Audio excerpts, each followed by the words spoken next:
Hello, and welcome back to another casted game on the Age of Bison YouTube channel. I'm your host, Sir Shark Dad, joined here by Platypus Slayer. Probably Hey, your, how's it going? probably your favorite duo, right? At this point. Um, so yeah, we have a game here that was submitted to us via our Discord, the Age of Sunbros Discord, which we'll have a link in the description for you to join if you're interested. Our resident-owned caster McCleaves playing Hadano Shani, and then a another ranked player by the name of Soupy Doopy. Hope I'm saying that right. Playing France. All right, so we're on the map to Sealy. I know this is an African map, and I wanted to open the floor up to you, Platypus, if you have any sort of initial reflections on this map, as well as what you think this matchup is going to end up looking like between these two civs. Well, for starters, the map is very open. As you can see, most of the hunts are on the side of the map, which kind of encourages map control and forward placement and fighting for those resources being very key on this map. This is definitely not a turtley, more defensive sort of match.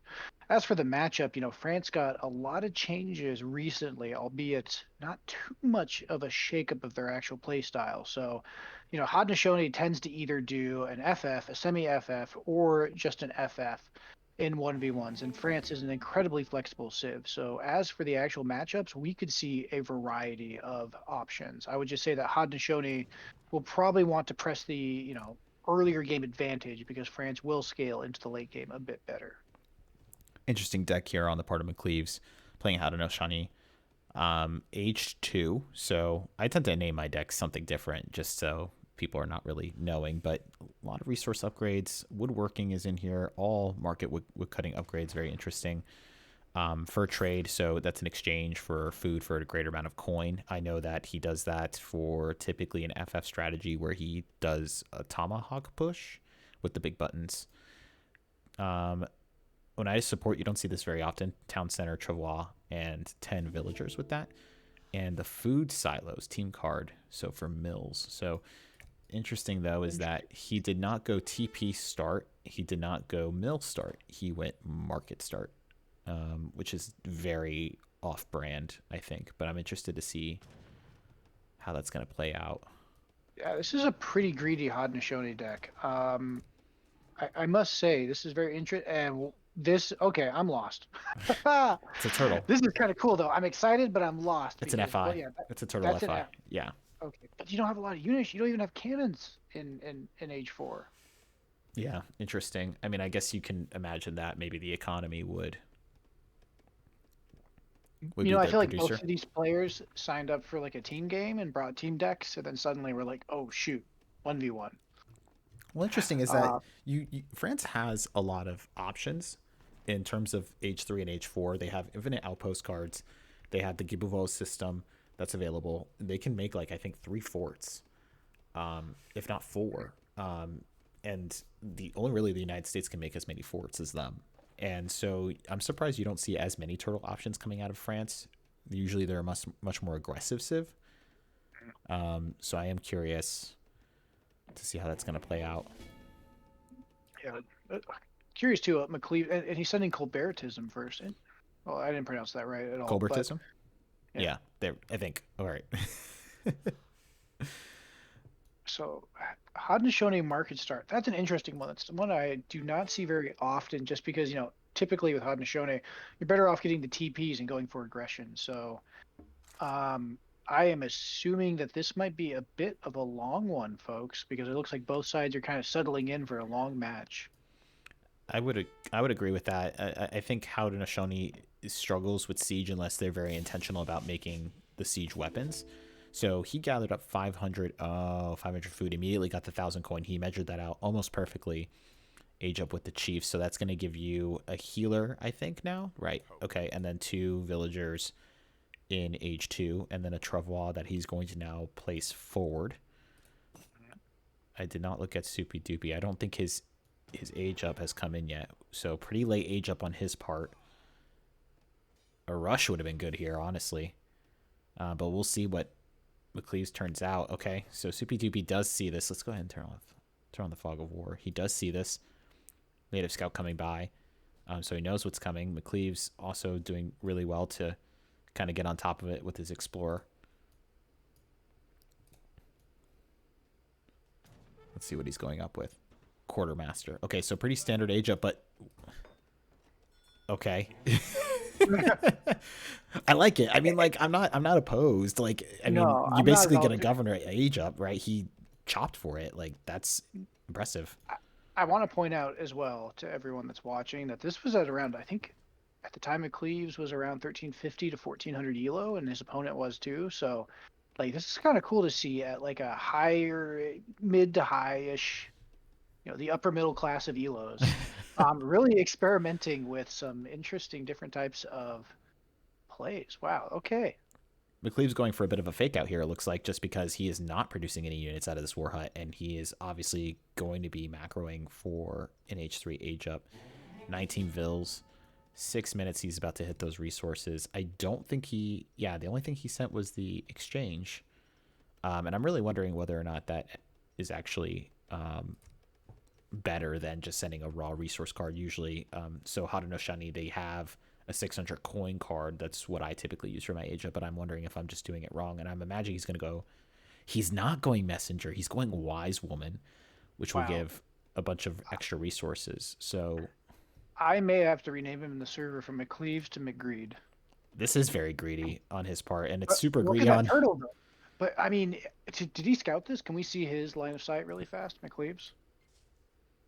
He has an idea of one, so he may be thinking that's a governor age up, though. He doesn't know that that's, he doesn't. He may not know that that's like a raw built Right. outpost. Because I mean, typically a boom should outpace a turtle, right? Like turtle beats the rush, boom beats the turtle, and a rush beats the boom. So all those resources aren't going to mean squat because now Haudenosaunee, which on land in particular is not really known for its strong boomy strategies, is going to be booming its ass off. Interesting. This reminds me of that kind of like really aggressive turtle age one play on Britain's part. And I'm just curious. He's not sending 700 coin. So I would have thought that, just considering the macro situation right here, that he would have been sending 700 coin for a fortress age up, and then, but maybe he's going to do extensive fortifications. I would have just immediately tried to go for the fort. Maybe, I don't know. Yeah, well, McLeaves is already in age 3, so okay, if you're France, you got to be kind of panicking, right? Because you're expecting this powerful rush. You invested all these resources into the rush, and your opponent just went to age 3. Right, just So, slip past you because he this war hut maybe gave him the impression, and you know. yeah, to prepare for defense, it was definitely an over, I think, commitment. Um, that being said, I mean, if Haudenosaunee would have rushed, that would have been GG. Oh So, my gosh, is Howd gonna go industrial? No, there's no way. there's no cannons. Why would you go F? Dude, he's got nothing but. Is he gonna like age 4 Mantlet rush or something? Because he's got Beaver Wars as his other I age am 4 card. grinning ear to ear at the possibilities of like this idea of an infinite. But he didn't even go trade post. He can. I don't like. If I would take these trade posts, infinite mantlet rush. It's not even a rush. Timing, I guess. What is going on? And he's building a. Is he building another outpost? You know what this is? You know what this is? You remember like growing up and you're watching like the original Pokemon Indigo League, and then they find Metapod, and it's Oh, he like just Metapod hardens hard. over. It's literally that. That's so funny to me. Okay, a few units on the field right now. This is the first military units we have on the field. Okay, so this is what I was talking about. So he does the 2 big buttons. And that's the 3rd big button. Well, that's the upgrade, and then Harunoshani War Party. So you're gonna see this come through. Oh, that was the shipment point right there. And then so he has 30 Tomahawk in sub 10. It's still, you're gonna see that and just be like, "Are you kidding?" Yeah, he's like, "Oh God." I wouldn't. Okay. We're gonna pick up the Explorer here. See, he's gonna idle the economy for sure on Soupy Doopy's part, but I'm not entirely sure whether or not. Okay, he's calling militia. I don't know what he's 20 idle, which is pretty good, and he may take the TC. All those all those outposts right now shooting. Oh, that's going to whittle down, and that's a lot of 2 big buttons and 2 shipments of or a shipment of tomahawks and age up and everything else. This is a lot of commitment from McCleave, so I'm Soupy curious Doopy on how he. does have H3 coming in. He is going up with Exiled Prince. That's going to be a fast age up. He does have some Musketeers coming in along the way. And that TC is going to go down right away. And now the Courier are going to have to fight it out if he wants to get him stuck in here. More Tomahawk coming in from the part of What's in McCleave's. the towers? Okay. Interesting. So basically, that's a free TC grab 10 minutes in. He did get the age up though, so credit when credit's due, and he has shipment points. And I mean, McCleave's he's pretty hard in on this, right? So he's lost a lot. He has no XP trickles, right? I mean, Soupy Doopy has both the trade posts, so he's actually not in a bad spot. I mean, when you really think about it, again, Haudenosaunee doesn't have much siege unless they really tech into mantlets and rams. So McLeaves has got to figure out a way to get France out. I mean, how many villagers did France lose, if any? He's at 24. I'm not sure exactly what he had before, and at this point now he still has all these shipment points, right? So, but he can't train. So 8 skirmishers coming in now, alongside a couple musketeer. So the thing is that I want to apologize for like underestimating that 30 tomahawk push. I mean, to take down I should be more aggressive, because to take down a TC, even though taking the withering fire of 5 outposts all at once is that's impressive. And now at this point, 1,000 cord of wood. Why are the devs encouraging builds like these? McCleaves. Toxic. So salty. Oh. Salty. As he sends Cuirassier into France. And then there's the 5 Cuirassier shipment. So that's going to be the Renegade French there. 500 coin costs. And that's... but you know what? Good kiting from Soupy Doopy. I mean, credit. Oh, he's going to take that. He's going to take the town center. No Oh, way. my gosh. Oh, dude. God. And it's interesting that McCleaves is so upset by this, considering the fact that he is... in a pretty commanding He's in a pretty commanding position here. Like, although this is annoying to go up against. I mean, have you tried not fighting under the 5 towers? I mean, perhaps pushing in the back where all the eco is? Well, that's the point, right? That's the tough call, because you have to go after your opponent, but then you can't just say like, well, don't fight under the towers. And it's like, well, I mean, I guess you could approach from here. Or siege down the TPs, take map control, and boom like crazy from there. But, 2 town centers now going on. That's a boom. That's rough. And at the same time, to credit to McCleaves, he obviously went for a timing attack, right? And he ran into like the Great Wall of France. I'm going to pronounce it wrong, but the Magnoir line or whatever. Maginot. Maginot? Gee, that was rough. Sorry. French people. But you needed our help, and we're so I can pronounce it however I want. Anyways, back to the game. Another tower, two TCs, and a stable. So I mean, this is what, like, again, if you're gonna turtle, like, he's not using any busted mechanics. He's not sending any broken shipments. I mean, he's hard building these things. And McCleaves does not see this, so he's got Kanya on the way to just maybe try to raid this. What he needed to do was upgrade these. I think I would say that if you're going to lean into it, okay, here comes the fort, but if you're going to lean into it, like, might as well send extensive fortifications. More right, or here. Does France get the Age 3 card that upgrades him to advanced defenses? I don't remember off the top of my head. Perhaps you. I think that's a standard amongst Europeans, I think. Well, the Cuirassier are down, so... yeah. Kanya now getting on top of the skirmishers here, but... Ooh, clean. Is that a fort? Yeah, it's a fort wagon. He needs to...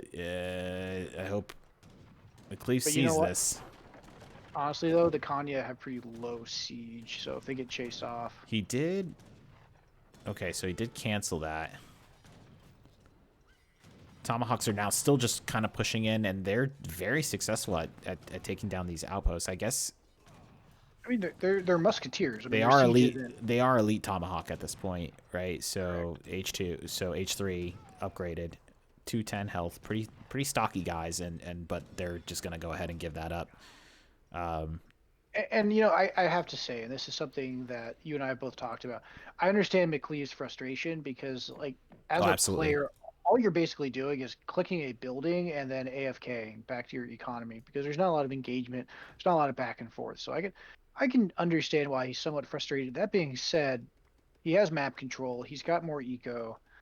You know, as frustrating as this may be, as a optimal play style, McLeave's has definitely made the most, and McLeave's played extremely greedy, and he's been able to, you know, get away with it, so to speak. So I think at this point, but man, look at that score. Yeah, France is not out by any count. Well, that's how turtles win, right? Because it's the frustration that mounts of like, oh, I'm very close to like taking this. Like, I need to win this now, and you're in that mentality. And then what inevitably ends up happening for it going up right now, what inevitably ends up happening is that you do this, right? You're like, I'm gonna throw everything at it, and then you find yourself like economically exhausted, and then that's when they go and they pounce on you. And I so, think that's exactly it. Yep. You mentally you start getting kind of tilted and you start making bad choices, right? Where like mm, often players don't want to do it, but in this situation, it's like, okay, just make some walls, get 3 TCs, boom like crazy, and all those tower investments and all those resources, ports, cards are worthless to the turtler. You know what I mean? right. But it can be very frustrating because when you're playing with a timing attack, you're kind of at this mentality of I have to finish it. So if you're McCleaves, at this point, you know that you've realized what I was doing is not going to work, and now you have to figure out how to pivot gears. So let's see what McCleaves comes up with, And and that's a siege workshop. Lakota get mortars, right? Lakota get mortars. How Uh, do not get mortars? they my No, how does actually not I get don't know. mortars? So you get rams, but that's a physical, it's a melee weapon that you're dealing with. So it's a bit tough. Like and also we're finding ourselves in a turtle FI meta that even when people are like have lost, they immediately corner up against the back of the map and they start to spam outposts and whatever other buildings that they can get their Right, hands on, and and that's unit so shipment. taxing. It's so taxing to play on the ladder. It definitely is. You know, I mean, like this game, despite the scores, I would say McLeese definitely has the advantage, but now he's gonna have to play it out. You know, I mean, like what could have been a very quick game from that, you know, very powerful tomahawk timing push, that's out the window. So he's milling. Yeah, if you're milling, uh, and there's still that many hunts left in the map, like you're in it for the long haul now. Oh But yeah, okay, we got very Contra Raid. interesting placements on his outpost too. I don't know what the best strategy is in terms of. I'm not a big turtle player, but if you can place down outposts, just where you can get crossfire, right? But maybe you want to cover more of this approach here, get some line of sight over here, perhaps. Um, Ooh, looks like McLeaves is pushing the South Town Center. I'm not sure if Soupy Doopy really cares about this one. I think that was giving a lot of line of sight. He is getting his economic upgrades in, so now refrigeration coming in, so he's going to be settling in. Definitely imagining a boom for McLeaves. 4 Rams now being made, in addition to probably some Are additional we Rams. are we gonna see some Rams? I do love Like these a guys. Ram Rush? You know, the noises they make it, the grunt of Oh their yeah, it's so physical funny. penetration of your opponent's base is in and of itself a psychological weapon. But you know, again, if you're Haudenosaunee, you don't really have falconets, you don't have traditional cannons until age 4. So, and against a turtler that's not building like basically any military, what I saw like a goon shipment is all he's basically stuck to. What's impressive too is that McLeaves is combining Tomahawk and Forest Prowler. I imagine that the Forest Prowler, although smaller in number, as he's just gonna be making Tomahawk for the siege value. It is smart to have that worked into the composition as well. The foresight of like, okay, well, I'm not just gonna mono comp this. I'm gonna make sure that Correct. I'm gonna have something else. You know, cannons obviously would wreck this, but you know, you're kind of anticipating on your opponent turtling. And if you're turtling, all those res into wood and upgrades is not going to allow as many, you know, falconets as a person normally would if they weren't, oh my god, All right, but and now the Soupy Doopy wood's does down. not necessarily have a lot of military to stop this, and Hmm. There's the sound. And these guys are nuts. So these guys, 50% range resistance with 75 siege attack. And look how fast this fort goes down. And with the new patch, they're not as expensive anymore. They're definitely much more tanky. Look how quick this trade post is going to go down. And McCleaves is a man on a mission right now. He is just going to go ahead. Oh, And more more Rams. and more He Rams. is done. Turtle soup is on the He menu tonight, is... boys. He has had it. You can feel the frustration, honestly. And look at this. Forest Prowler's just absolutely going to go ahead and go to work and destroy those Dragoons. Not really anything to stop him. Rams are just going to crack this open. They'll trade well with the skirms, too. I mean, if you're France, I mean, you needed cannons, but all of your wood and gold primarily went to defensive. And I don't think he has... No 2 Falconet shipment or anything. This is so... Okay. Yeah. He's like, damn. Basically. Like, you got me. I'm wondering how many he has. Oh. McSalty. That being said, you know what? We do not condone. Yeah, we not. But you know what? And this is true. If you're getting ram rushed, do you see how much damage those militia pops did, like instantly? Yeah, the melee. They do extra damage in melee, don't they? No, they do extra damage against siege units, which of course the ram counts as. So, if you are being ram rushed, it's a rare but kind of cheeky Haudenosaunee build. The counter, of course, is your town militia. You are a hard one. Yeah. I don't understand what that means, and there's the GG. Okay, so if you're playing Hound, or if you're interested in playing Hound, and you're like, what am I gonna do in these odd situations? Well, these are your guys. As long as you have cover for them, right? They'll just go to work. I mean, if you think about it, okay, so Haudenosaunee is probably one of the premier rush civs, right? As we've said many times, the meta does favor more defensive play. In this case, the opponent turtled hard, and traditionally, you know, the Haudenosaunee rush, while very potent, would not be able to overcome all of these defenses. And like you said, you do that thing where you basically waste all of your resources, being units, onto your opponent's defenses, and your opponent cost effectively can then push out with a giant pop at some point. What McLeese did was kind of take a unit rarely utilized, right? Like typically you'd expect almost to see mantlets first. You know, he recognized the turtle, he backed off, he typed his frustration out, and then he was like, you know what? All right, let me think about this. And he's like, okay, I don't see a lot of units. My siege units are weak to cav, even though they're not artillery, right? Traditional weakness of artillery. And he combined together to make a unit comp that quickly and cost effectively took down his turtle very fast. So I want to give a lot of credit to McCleaves. I know, again, it's kind of frustrating because like just clicking buildings doesn't feel good. And to our opponent, you know, Soupy Doopy, given that he's, you know, relatively high elo, I would imagine this was a bit of an experimental build, or more of a can I just stall this game out forever type of build. Nonetheless, there was tools to defeat his turtle, and even though France is pretty good at defensive play, you can't build the guys forever.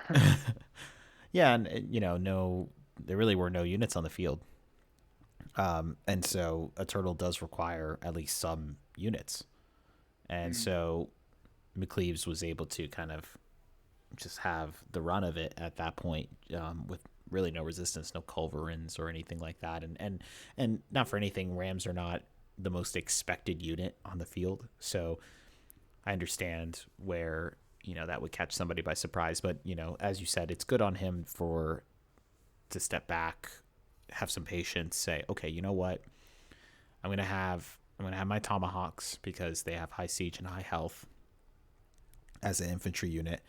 Going to produce those, even though I know France is going to have skirmishers, and because I know that he's not producing as many units in bulk, and so I can still outlast him. Work these forest prowlers into the composition, and then I'm going to sit back and produce a ton of rams, and I'm going to set up my economy so I can make a lot of rams. And if I have 10, 12, 14 of those guys, all these buildings are nothing. They'll melt. So kudos to him for being patient, and kudos to Soupy Doopy to get on the ladder and try something out. Like I thought it was very interesting to see his placement and the way that he was timing his stuff. Um, you know, Probably would work a lot better in a slower matchup, I think, perhaps. Yeah. So, Yeah. anything else to add to that? Well, I think it's just say that, when you turtle, I think something that people often forget with turtling, turtling can delay things, but it can't delay the inevitable. What makes turtle plays typically very powerful is they have some sort of extremely strong shipment in either age 3 or age 4 that will allow them to push back out. In Legacy, it used to be Mamluks, right? Right. Like that was the shipment that allowed you to have the raw power to, after kind of having to sit in a quadrant of the map, be able to push back out, take the natural resources, push your opponent off. Um, Turtling can be frustrating and can delay forever and ever, but eventually your opponent will be able to tech switch into something to counter you. So I think it was kind of an interesting matchup of philosophies. Again, these were two not standard decks, so I wouldn't necessarily like extrapolate this as some sort of meta shift. But I think if you're Haudenosaunee, and we know there's a lot of other civs besides France that like to turtle, maybe not necessarily have it as a greedy of his deck, but taking here's an example of how you can build a unit composition that really addresses the turtling cost effectively. Yeah, I absolutely agree with that. And so I think that's where we will wrap up. I wanted to thank everybody for tuning into this casted game. If you enjoy what we're doing here on the Age of Bison YouTube channel, please go ahead and leave a like, subscribe, and let us know what you thought of the video in the comments.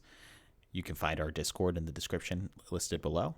Come join us if you want to have some good build orders, some great discussion around theory crafting regarding the game, and just to have a fantastic community that is looking to grow this game and grow the player base. So thank you so much, everybody, and we'll see you in the next one. That's right, and stop blaming hacks.